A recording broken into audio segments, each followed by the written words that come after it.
દર્શક મિત્રો, અમારા ખાસ કાર્યક્રમ પ્લેગ્રાઉન્ડ ધ સ્પોર્ટ શો 10 કદમમાં હું રેશમા આપનું સ્વાગત કરું છું. આઈપીએલ 10મી સિઝન ચાલી રહી છે, જેમાં ગઈકાલની જો મેચની આપણે વાત કરીએ તો ગુજરાત લાયન્સ વર્સિસ પંજાબ, જેમાં પંજાબ 26 રને જીત્યું છે. બેંગ્લોર વર્સિસ કેકેઆર, જેમાં કેકેઆર 82 રને જીત્યું છે. તો આજ બંને ટીમની પોઝિટિવ નેગેટિવ પાસાઓ અને કઈ રીતે આમની જીત થઈ છે અને કઈ રીતે બીજી ટીમની હાર થઈ છે, તમામ આપણે ચર્ચા કરીશું. અને તે જ ચર્ચા કરવા માટે અમારી સાથે સ્ટુડિયોમાં ઉપસ્થિત છે સ્પોર્ટ્સ એક્સપર્ટ અશોક મિસ્ત્રી. અશોકભાઈ, આપનું સ્વાગત છે. Thank you very much Reshma. અશોકભાઈ, સૌપ્રથમ આપણે આજના દિવસે વાત કરીશું સચિન તેંડુલકરની.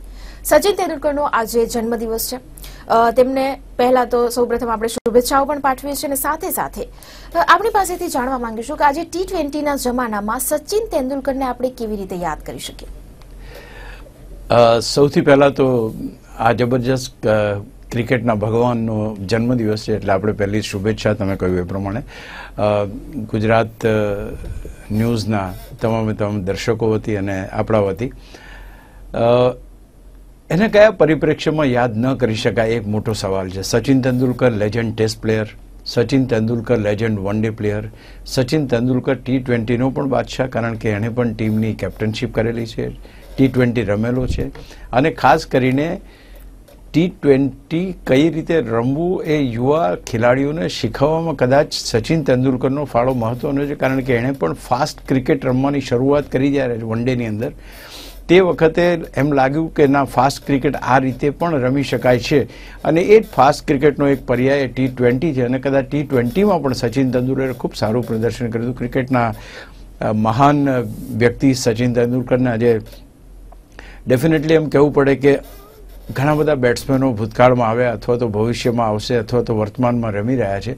હું માનું છું કે સચિન તેંડુલકર એક એવું વ્યક્તિત્વ છે કે જે વ્યક્તિત્વ સદાય વિશ્વના ક્રિકેટ ફલક ઉપર છવાયેલું રહેશે.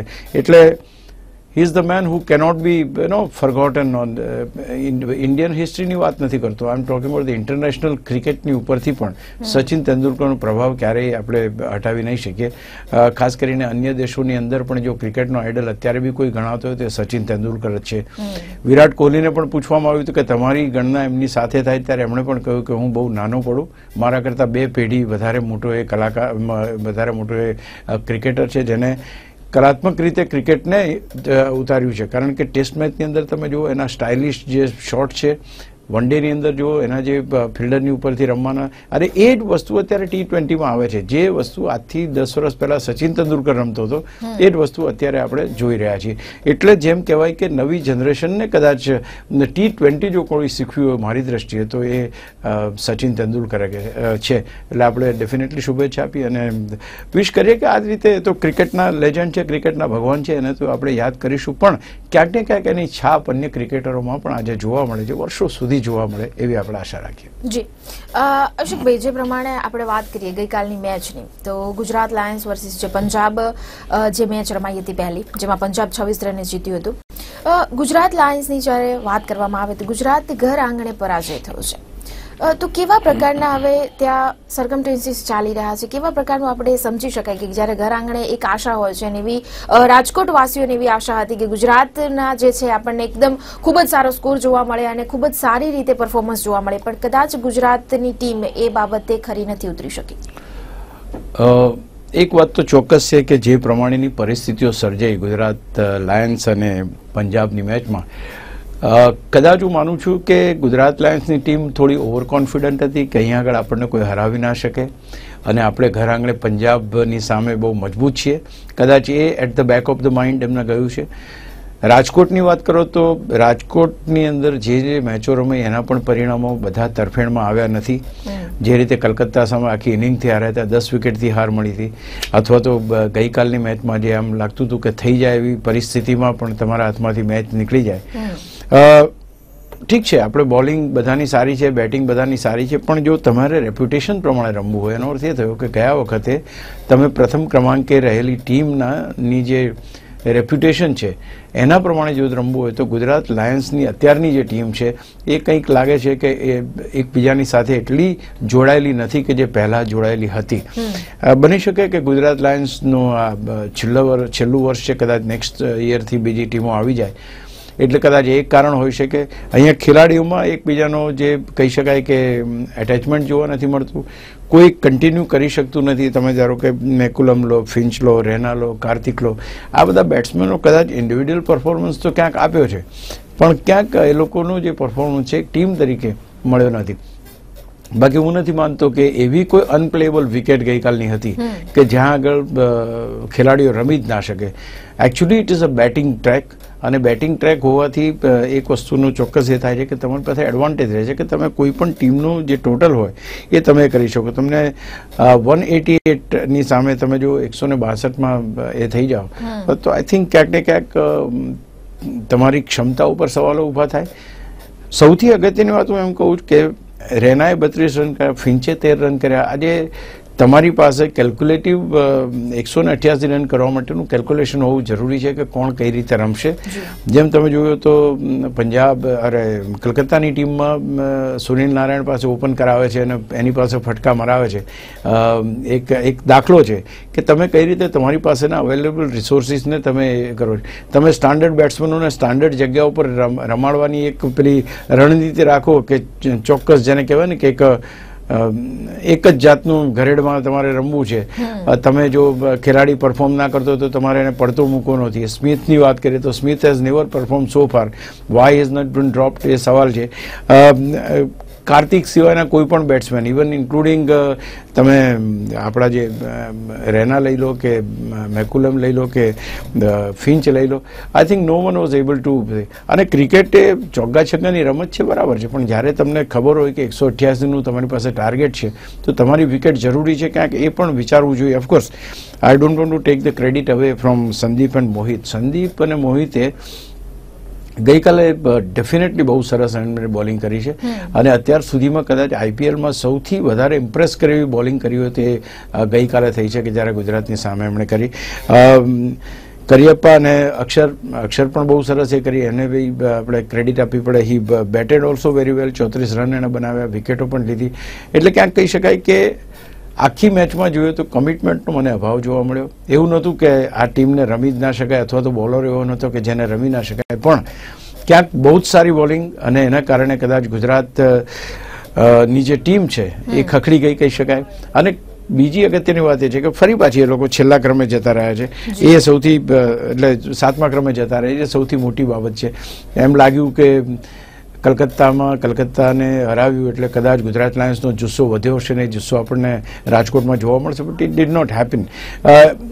જે ખેલાડીઓ આઉટ થયા છે એના શોટ્સના સિલેક્શનમાં કંઈ પ્રોબ્લેમ છે, કારણ કે હું હજુ બી નથી એ સ્વીકારતો કે ભાઈ ક્યાંક અનપ્લેએબલ વિકેટ હોય. બીજી મેચમાં એવું હતું, પણ આ જે વિકેટ હતી that was quite good for the batsman. એટલે કહી શકાય કે ગુજરાત લાયન્સની ટીમનો એકબીજાની સાથેનો બોન્ડ એ દેખાતો નથી, લાંબી પાર્ટનરશિપ બનતી નથી. એક જઈને ચોગ્ગા છગ્ગા જ મારવા એ માત્ર ધ્યેય ના હોવું જોઈએ, તમારે બેટિંગને કેરી ફોરવર્ડ કરવી જોઈએ. 20 ઓવરની મેચ છે, તમે શરૂઆતમાં જ જો વિકેટો ગુમાવી બેસો તો પાછળના બેટ્સમેનો ટકી ના શકે, ખૂબ સ્વાભાવિક છે. એટલે અહીં ક્યાંક એમ લાગ્યું કે હજુ ગુજરાતની ટીમ પાસે જીતવાનો જે જજ્બો જોઈએ કે જીતવાની જે એક ડિટર્મિનેશન જોઈએ, ડેડિકેશન જોઈએ, ડિસિપ્લિન જોઈએ, એ ક્યાંય આવતી નથી જે ગયા વખતે હતી. Why we are talking about ગયા વખતે હતી ને આ વખતે નથી, કારણ કે ગયા વખતે એવા સ્કોર બનતા હતા. શરૂઆતમાં આજે તમારી પાસે સ્મિથ તમે મોકલો, સ્મિથ ઓપનિંગમાં ના ચાલ્યો, ત્યાર પછી મોડા મોકલ્યો તો એ ના ચાલ્યો.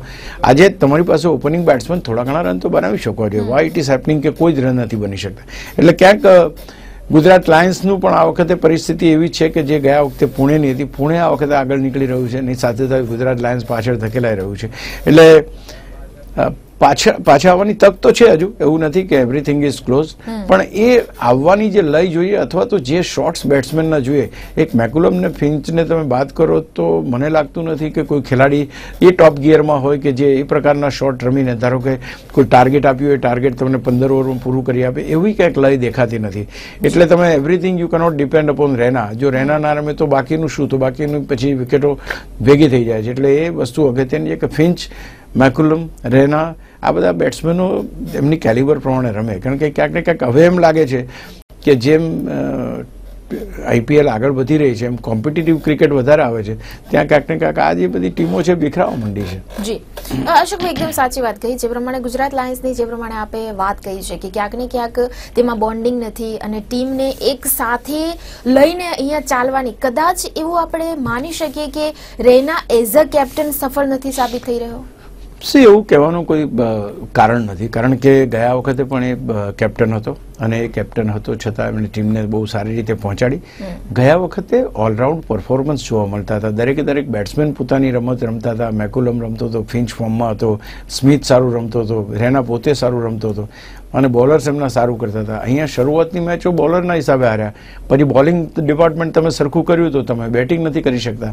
એટલે અહીંયા આગળ બંને વસ્તુનું પ્રદર્શન એક સાથે થવું જોઈએ. એ જે ગયા વખતે થતું તે આ વખતે ઓફકોર્સ એ પોસિબલ છે કે ક્રિકેટની અંદર કોઈ ફોર્મમાં સતત રહેતું નથી, ક્યારે ફોર્મમાં હોય ક્યારે ના હોય, પણ જે ગયા વખતના પરફોર્મન્સ અને આ વખતના પરફોર્મન્સને તમે જો કમ્પેર કરો તો તમને જમીન આસમાનનો ફેર દેખાશે. એટલે કે હું કેપ્ટનશીપનો બી વાંક નથી કાઢતો, કારણ કે દરેક ખેલાડીઓ જેમને રાખવામાં આવ્યા છે they are been paid a heavy amount. એટલે એવું કે નથી કે એ કોઈ સુરેશ રૈનાના કોઈ પ્રસંગમાં આવ્યા હોય કે જે એમને રમવાનું છે. they are supposed to play, they are supposed to deliver, they are supposed to bat and ball. એ નથી તો એમાં કેપ્ટન કશું ના કરી શકે. એટલે અહીંયા આગળ પરફોર્મન્સ જોઈશે. માત્ર ને માત્ર સુરેશ રૈના જ રમે અને ટીમને જીતાડે એ એક કોન્સેપ્ટ જે છે એ બહુ એક્સેપ્ટેબલ નથી અને એના હિસાબે જ કદાચ આ હારનો સામનો એ લોકોને કરવો પડે એવું લાગે છે. કારણ કે they could have done well. એવું જરૂરી નથી, કારણ કે 188નું ટોટલ એટલું મોટું નથી કે રાજકોટની બેટિંગ ટ્રેક ઉપર કોઈ તકલીફ આપે. અને બીજું શું થાય છે કે આમાં લોકોનો જે ઉત્સાહ છે, લોકોનો આનંદ જે છે એ ખરાબ થઈ જાય છે.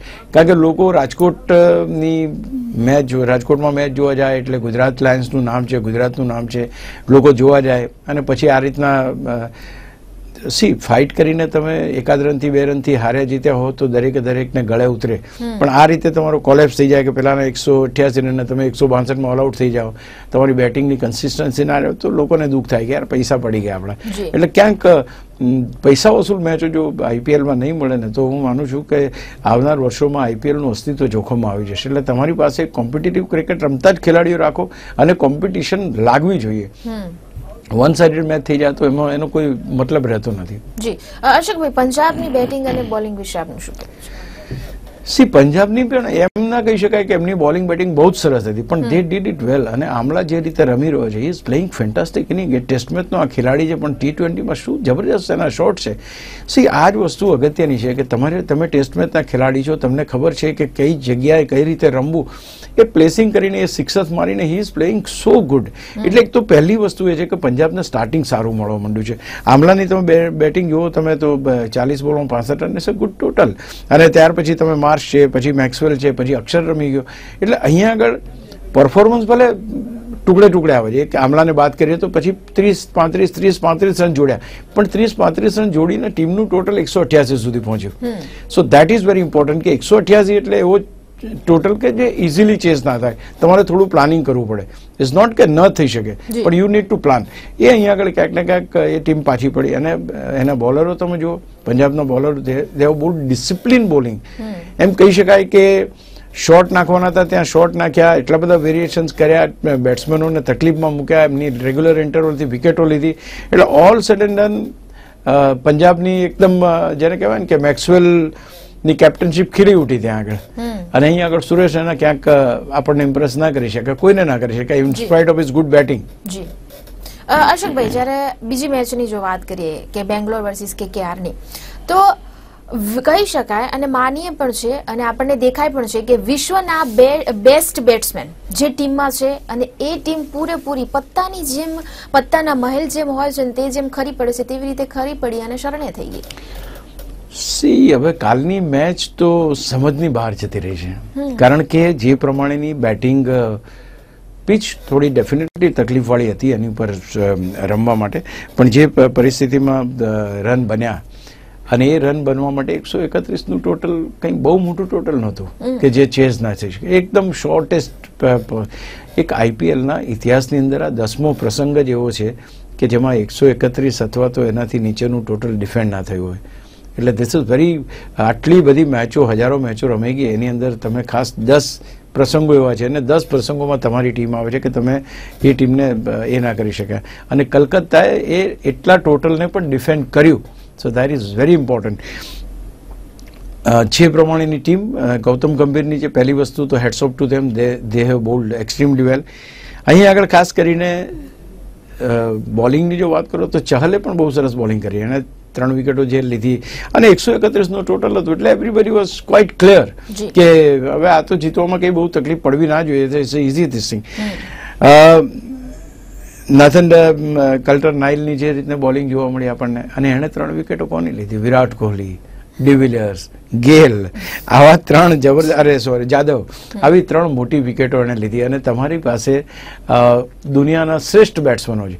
હવે અહીંયા આગળ છે ને વધારે રસોઈયા ભેગા થાય તો રસોઈ બગડે એવી પરિસ્થિતિ છે, કારણ કે બધાને પોતપોતાની એક સ્ટેટસ છે, પોતપોતાનું એક આગવું એનું સ્થાન છે.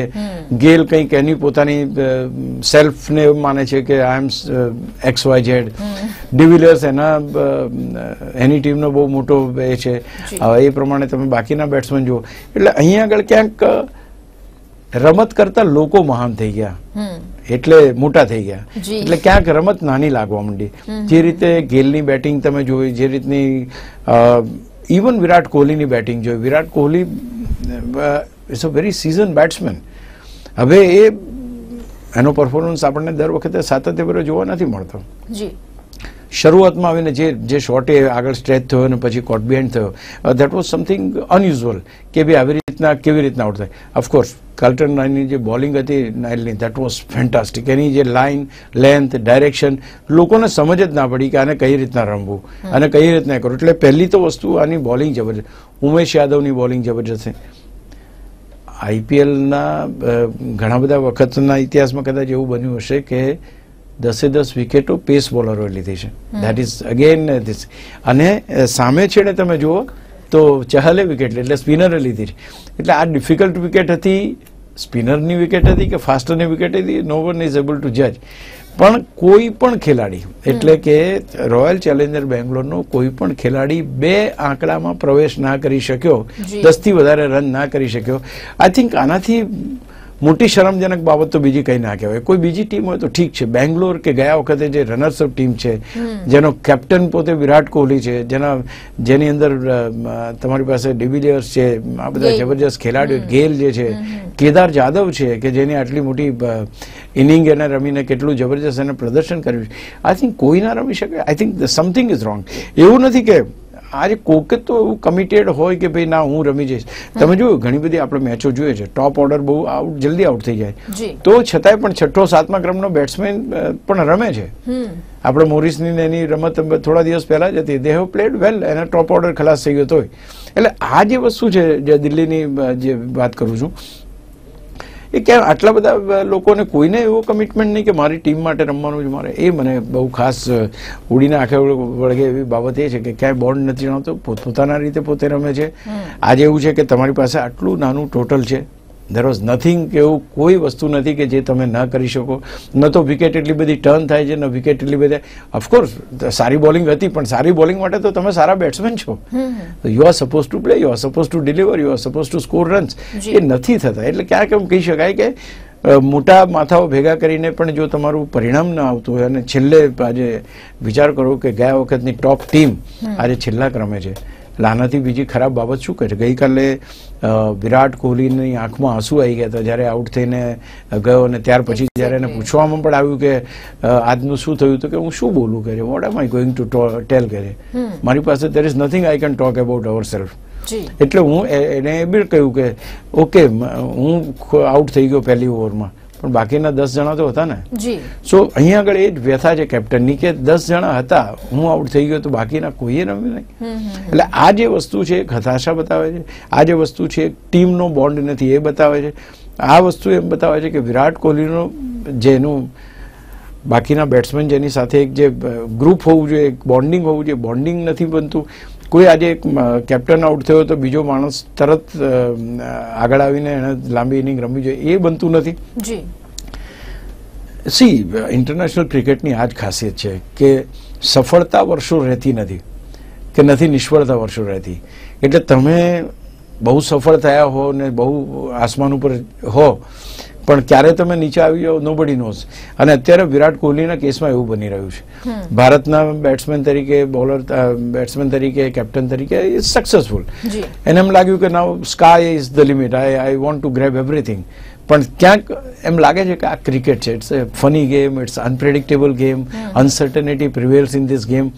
બહુ મોટા મોટા માથા બહુ સસ્તામાં આઉટ થઈ જાય છે અને બહુ નાના નાના ખેલાડીઓ બહુ મોટા મોટા સ્કોર કરી જાય છે. એટલે that is all about this cricket. ખરું જોવા જઈએ તો આમની હું કહું કે સારી લાઇન હતી, લેન્થ હતી, કટલનાની બોલિંગ સારી હતી, બાકીના બોલરો સારું બોલિંગ કર્યા, દેટ ઇઝ ઓકે. બટ અહીંયા છે it is a commitment. It is a commitment કે તમે એટલા પણ આસમાનમાં ના ઉડો કે તમને જમીન ના દેખાય. એટલે ક્યાંક, અને એટલા માટે હું વારે ઘડીએ ગૌતમ ગંભીરનો દાખલો કેમ આપું. તમે જો ગૌતમ ગંભીર નથી પણ રમતો તો એકવાર ઉથપ્પા જબરજસ્ત રમ્યો જીતાડી દીધું, ત્યાર પછી યુસુફ પઠાણ અને પાંડે રમીને જીતાડી દીધી ટીમને.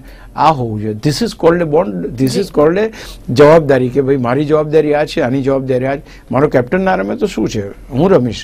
અને દેટ ઇઝ ધ ઓપોર્ચ્યુનિટી કે હવે અહીંયા જ્યારે તમારી પાસે બહુ મોટા સ્ટાર હોય ત્યારે એ લોકોને ઓપોર્ચ્યુનિટી ની પડી ના હોય, ત્યારે તો રમવાના છે ને આપણે ક્યાં જવાના છે. જ્યારે નાના ખેલાડીઓ મીન્સ કે થોડાક લેવલના યંગ ખેલાડીઓ તમારા તેને એમ થાય કે આજે કોઈ નથી રમતું, આજે હું રમી જાઉં અને હું હીરો બની જાઉં. આ જે વસ્તુ જે હોવી જોઈએ ને, હીરો બનવાની અથવા મારે જીતાડવાની, એ ભાવના હું નથી માનતો કે ગેલ ને ડિવિલિયર્સ ને હોય, કારણ કે આપણે ઘણી મેચો જીતાડી દીધી, ઘણી બધી વસ્તુ એ લોકો રમી.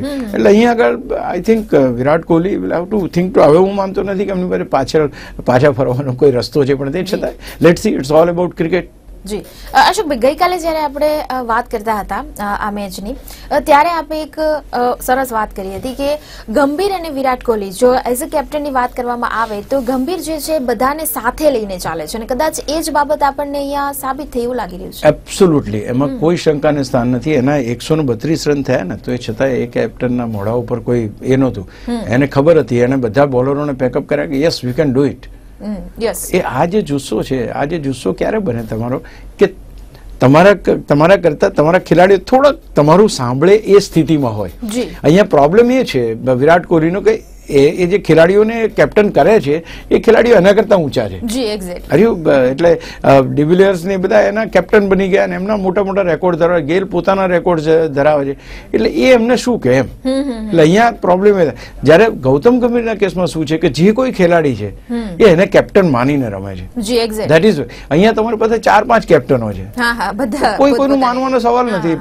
એ પોતે પોતાની રીતે જ રમવાના છે કે ભાઈ હવે ટીમને જરૂર છે, મારે સિંગલ્સ લેવા પડે, મારે 2 રેડ લેવા જોઈએ, મારે ચોગ્ગા છગ્ગા મારવા જોઈએ. એ બધી વસ્તુ ડિસાઇડિંગ છે, કારણ કે ગેમમાં તમે ચોગ્ગા છગ્ગા જ મારી શકો એવું નથી હોતું. તમે તમારા સિંગલ્સમાં હવે ગેલ દોડે જ નહીં, સિંગલ્સ લે નહીં, એક રનને 2 રનમાં કન્વર્ટ ના કરે.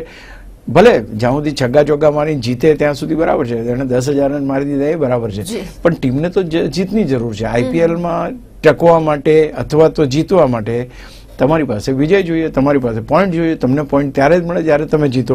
If you are not able to bring the points for the team, તમે ગમે તેટલા મહાન હો, ટીમ માટે શું તમે. એટલે અહીંયા આગળ આ વસ્તુ હવે તમે કહ્યું બહુ સાચું. અને ગૌતમ ગંભીરના કહેવું વેરી લકી ઓલ્સો, એની પાસે જે કોઈ ખેલાડી છે એનું માને છે, એના પ્રમાણે ચાલે છે અને એને એના ખેલાડીઓ પર પૂરો વિશ્વાસ છે.